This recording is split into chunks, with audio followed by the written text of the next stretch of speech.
lovely to have grown up and knowing all this. I think I'm envious of you. But I wanted to say something about the writing that Nasir Saab had in terms of Devanand and Paying Guest and so on were very playful characters, especially. When people talk, I mean, here there must be people very interested in world cinema, and they always say, like a man like Truffaut. Many of you must have seen Truffaut's films. He had his alter ego was a young actor called Jean-Pierre Léaud. And in a funny way, I think Shami Kapoor became the alter ego of Nasir Saab. I think the one actor who really brought Shashan's writing to bloom fully. He could render it. And Shami uncle really, the way my dad would have imagined it. And I just want to add again here to what you said. In fact, you're right up on Shami. Nasir Saab, actually, if you look at his filmography, he's not someone like a Shakti Samant or a Manmohan Desai who are dependent on one hero, like Bachchan with Manmohan Desai or Shakti Samant and Shami Kapoor who do 6 films. Nasir Hussain does 2 films with Shami Kapoor, he does 2 films with Rishi Kapoor, he does only one film with Shashi Kapoor, with Jitendra, with Rajesh Khanna, with Joy Mukherjee, with Dev Saab, one film. So Joy Mukherjee. Yes, with Joy Mukherjee, Fir Wahi Dil Laya Hoon. So basically, that passing of the baton happens in. Definitely, not just Elvis Presley, the Beatles, all of these, the early music stars, the 60s, most definitely. And I think again the physicality of Elvis Presley was quite different from all the other stars, the music stars of the time. And I'm wondering if anybody else sees a link between that and... I think and Shami uncle. I think Elvis Presley was copying Shami uncle. कहीं देखा होगा उसने, तो पता नहीं देगा. हाँ, इसको copy करता हूँ. No, I had asked Shami Kapoor something interesting, and you could see it from Tum Sa Nahi Dekha. I said that when he was in a song sequence, it was very fascinating to me where the cuts took place in a song. So he said to me, because it was very simple, because when I knew they should cut on the beat, I would jump out of the frame. I wasn't there, so therefore they had to cut. So I thought this was brilliant. And if you see his shots, he's kind of flopping out, a little bit like I did the act with my chair, and he disappears. So unbelievable, that confidence of the edit. And he's always said, Shami Kapoor has always said that he was not a good dancer, but That's not true.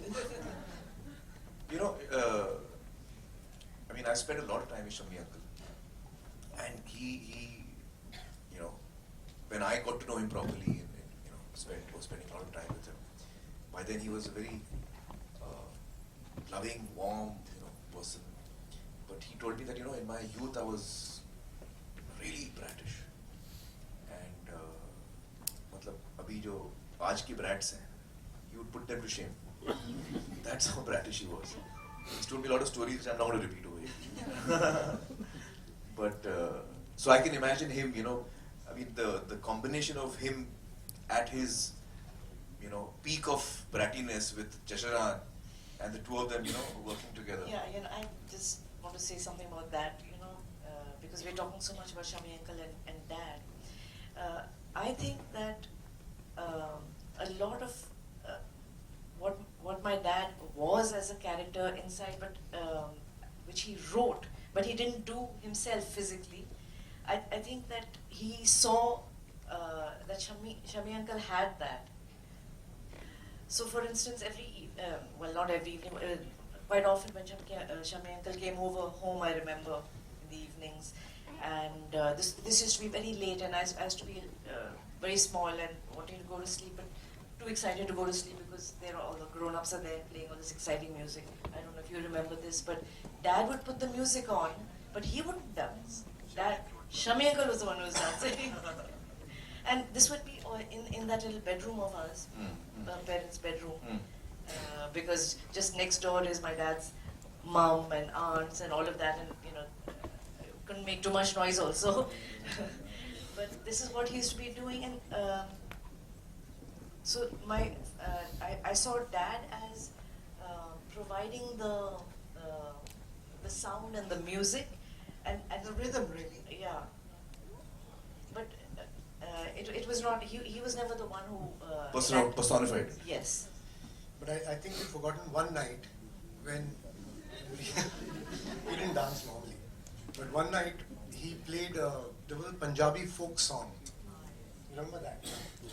And it was such an appealing song that all of us were dancing. No, not that was us? Acha. I didn't know whose it was. Yeah, but I remember him dancing and really enjoying that song. It was a frothy folk song, Punjabi folk song. He didn't do it very well. And would you say he was an introvert or extrovert? He was an extrovert.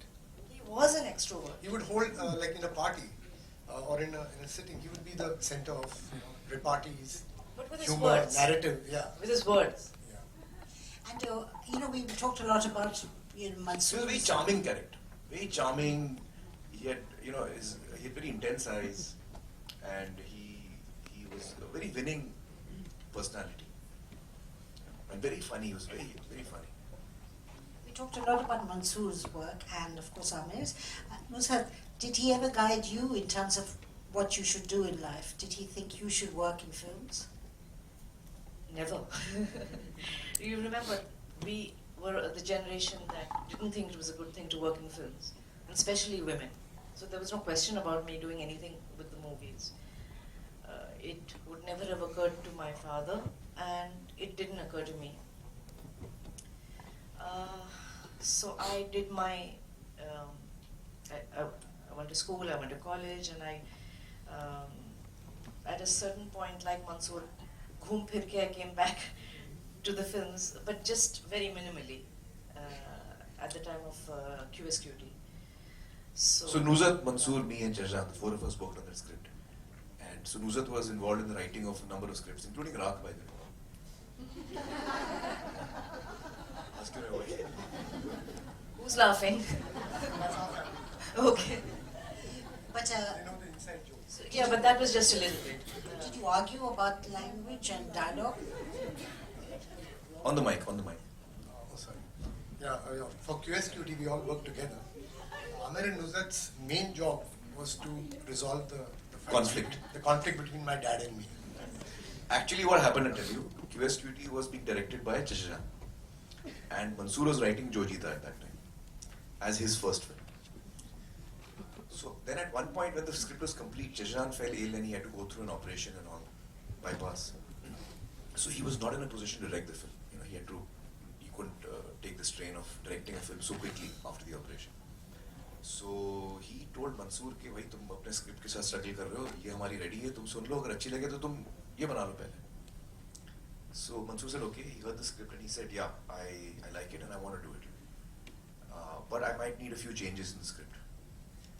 And then began a writing, part where we were correcting the rewriting part, in which the few things that Mansoor wanted to change was actually 80% of the whole script.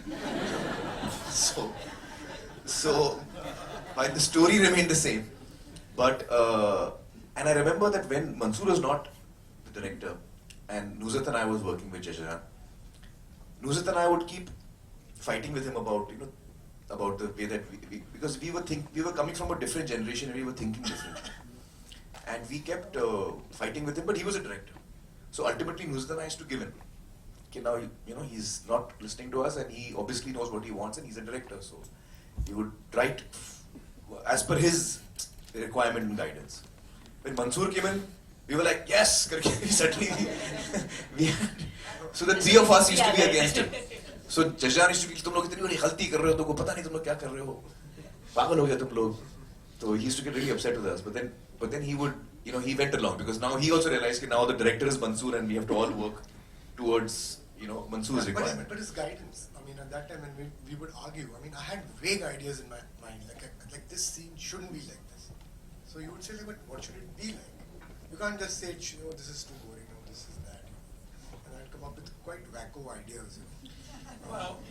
One of the things which was an absolute delight to get to know when I was interviewing them and I interviewed them. Here again, you appreciate Nasir Hussain. See, the thing about Nasir Hussain is that we remember him now for fun, frothy, song, dance, music, romance.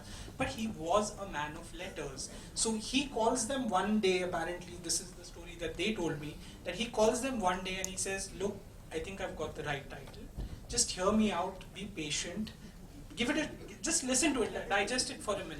And they're obviously, edgy and they're wondering what he's going to say. And he says, Qayamat se Qayamat tak.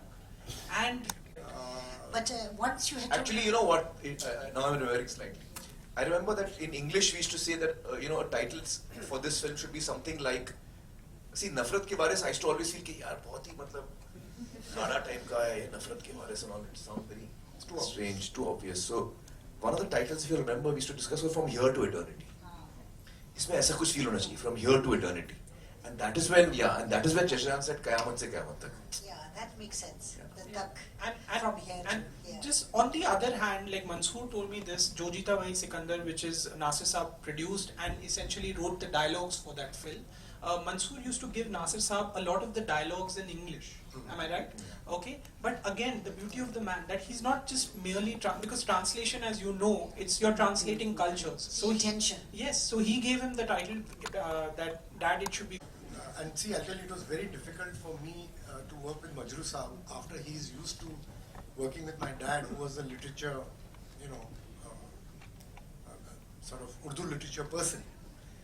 And I used to talk to him in English, but he was so flexible. Majru Saab was so flexible. He said, "आप अपने तरीके से बताइए. You explain to me in your words, what is that boy saying, or what is the girl saying, and stuff like that." I used to do things like that. So इसमें actually मैंने ये thought शायद दी थी, roughly like that, that this boy doesn't know where he's going, whereas actually he's a romantic. And that which comes in the antara, second antara. So he came up with the line, "Papa कहते हैं ये वो." I didn't like it one bit. You were cringing. I was cringing, but everybody else liked it.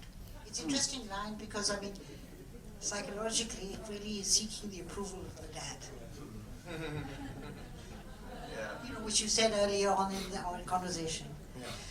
I remember Majru Saab telling me, the song was written, it was recorded, and it turned out rather well.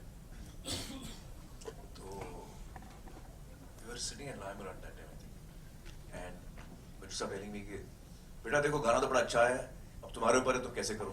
I was like, that's a nice way of putting it. No pressure, beta. Super hit गाना है, अब तुमको करना है.